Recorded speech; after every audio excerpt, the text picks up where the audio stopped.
उत्पत्ति की पुस्तक बाइबल की पहली पुस्तक है और इसकी कहानी दो मुख्य भागों में बटी हुई है। इसके 1 से 11 अध्याय हमें परमेश्वर और उसके जगत की कहानी बताते हैं और फिर अध्याय 12 से 50 तक कहानी परमेश्वर और सिर्फ एक इंसान अब्राहम पर और फिर उसके परिवार पर केंद्रित हो जाती है।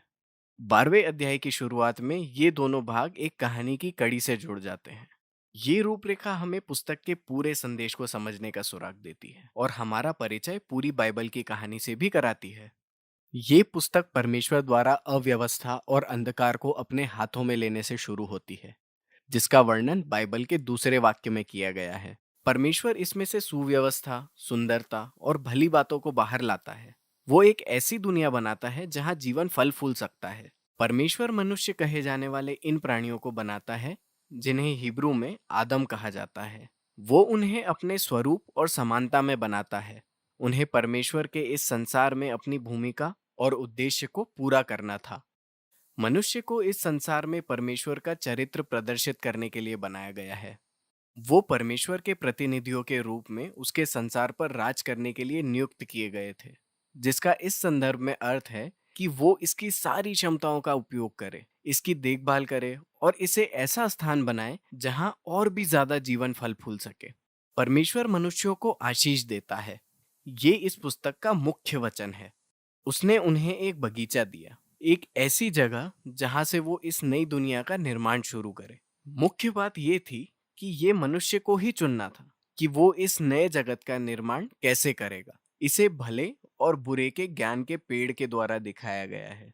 अब तक परमेश्वर ने उन्हें बताया था कि क्या अच्छा है और क्या अच्छा नहीं है, लेकिन अब परमेश्वर मनुष्यों को उनकी पहचान तथा चुनने की आजादी देता है। क्या वो परमेश्वर द्वारा बताए गए भले और बुरे पर भरोसा रखेंगे, या क्या वो अपनी आजादी को अपने हाथों में लेकर खुद भले और बुरे का निर्णय लेंगे? ये सच में एक बड़ा जोखिम था। परमेश्वर के विरुद्ध विद्रोह करना मौत को गले लगाना था, क्योंकि आप जीवन के दाता से दूर जा रहे हैं। ये जीवन के पेड़ के द्वारा दिखाया गया है। अध्याय 3 में एक रहस्यमय किरदार, एक सांप, कहानी में प्रवेश करता है। सांप का कोई परिचय नहीं दिया गया, सिवाय इसके कि ये परमेश्वर द्वारा बनाया गया एक प्राणी है। ये स्पष्ट हो जाता है कि ये परमेश्वर के खिलाफ विद्रोह करने वाला प्राणी है। ये मनुष्यों को विद्रोह और उनकी मृत्यु की ओर ले जाना चाहता है। सांप पेड़ और चुने जाने की एक अलग ही कहानी बताता है।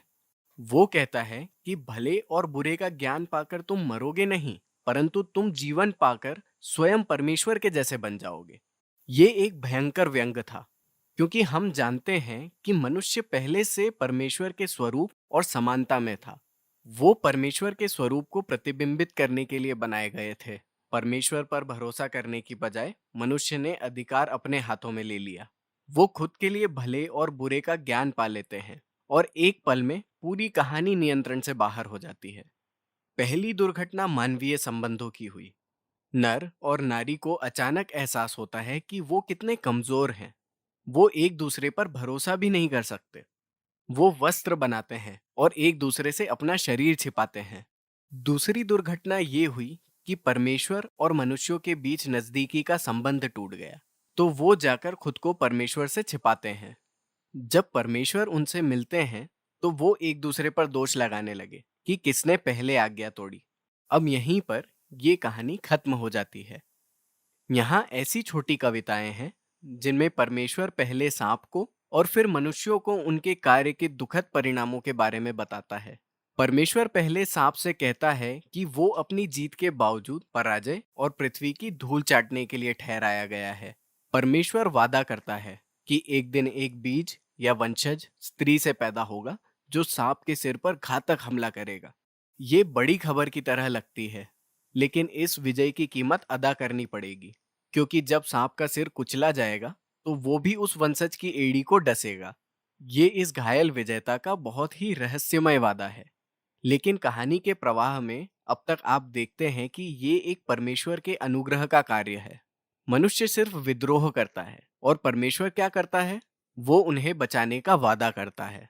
लेकिन ये मनुष्य के निर्णय के परिणामों को नहीं मिटाता। परमेश्वर बताता है कि उनके विद्रोह के कारण उनके जीवन का हर पहलू, घर पर और बाहर, दुख और दर्द से भरपूर होने जा रहा है। ये सब उसे मौत की तरफ ले जा रहे हैं। यहाँ से कहानी नीचे की ओर घूमकर बढ़ती है।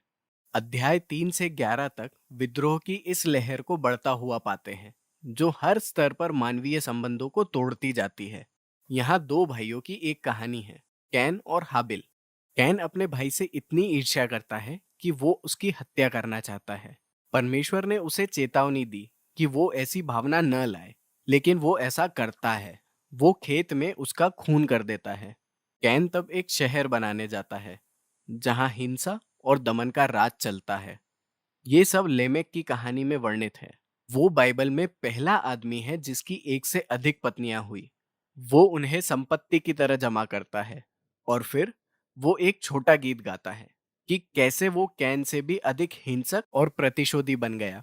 इसके बाद हमें परमेश्वर के पुत्रों की एक अलग कहानी मिलती है, जिसे दुष्ट स्वर्गदूतों से जोड़ा जा सकता है, या उन प्राचीन राजाओं से जो दावा किया करते थे कि वो देवताओं के वंशज हैं।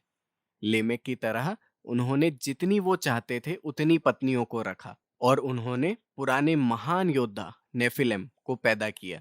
जो भी दृश्य सही है, मुद्दा ये है कि मनुष्य ऐसे राज्यों का निर्माण कर रहे हैं जो परमेश्वर की इस दुनिया को हिंसा से और अधिक भ्रष्टाचार से भर रहे थे। जवाब में हमें बताया जाता है कि परमेश्वर दुखी हो जाता है। मनुष्य अपनी अच्छी दुनिया को बर्बाद कर रहा है, और वो एक दूसरे को भी बर्बाद कर रहा है। और इसलिए दुनिया की अच्छाई को बचाए रखने की चाहत में वो एक भयानक बाढ़ के साथ मनुष्य की बुराई को नष्ट कर देता है। लेकिन वो एक निर्दोष मनुष्य, नूह, और उसके परिवार की रक्षा करता है। वो उसे एक नए आदम के रूप में स्थापित करता है। वो ईश्वरीय आशीष को दोहराता है और उसे दुनिया में बाहर जाने के लिए आज्ञा देता है। तो हमारी आशाएं तो बहुत अधिक है, लेकिन फिर नूह भी एक बगीचे में विफल रहता है। वो जाकर अंगूर की बारी लगाता है और नशे में चूर हो जाता है। और फिर उसके बेटों में से एक, हाम, तंबू में अपने पिता के साथ कुछ शर्मनाक करता है। यहाँ हमारे पास अपना नया आदम है, नग्न और शर्मिंदा, पहले आदम की तरह। पतन की ओर घुमाव फिर से शुरू होता है। ये सब बेबीलोन शहर की नींव का कारण बनते हैं। प्राचीन मेसोपोटामिया के लोग एक साथ आकर इस नई तकनीक से, जिसे वो ईंट कहते हैं, परिचित होते हैं। वो शहरों और बड़ी मीनारों को तेजी से बना सकते थे, जितना कोई पहले कभी नहीं कर सकता था। वो एक नई तरह की मीनार बनाना चाहते थे, जो देवताओं तक पहुंच जाए और वो अपना बड़ा नाम भी कमा सके। ये मनुष्य के विद्रोह और घमंड की निशानी थी। ये बगीचे का विद्रोह था जो अब बढ़ चुका था। परमेश्वर ने उनके घमंड को कम किया और उन्हें तितर-बितर कर दिया। ये कहानियां एक अलग समूह है, लेकिन आप देख सकते हैं कि वो सब एक ही मूल बात की तलाश कर रहे हैं। परमेश्वर मनुष्यों को अपनी दुनिया के साथ भला काम करने का मौका देता रहा, और मनुष्य इससे भागता रहा।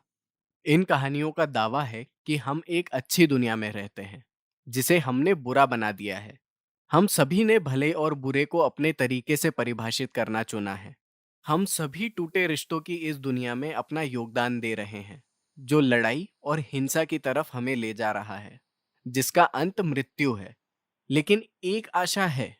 परमेश्वर ने वादा किया है कि एक दिन एक वंशज आएगा, घायल विजेता, जो अपने तरीके से दुष्ट को हरा देगा।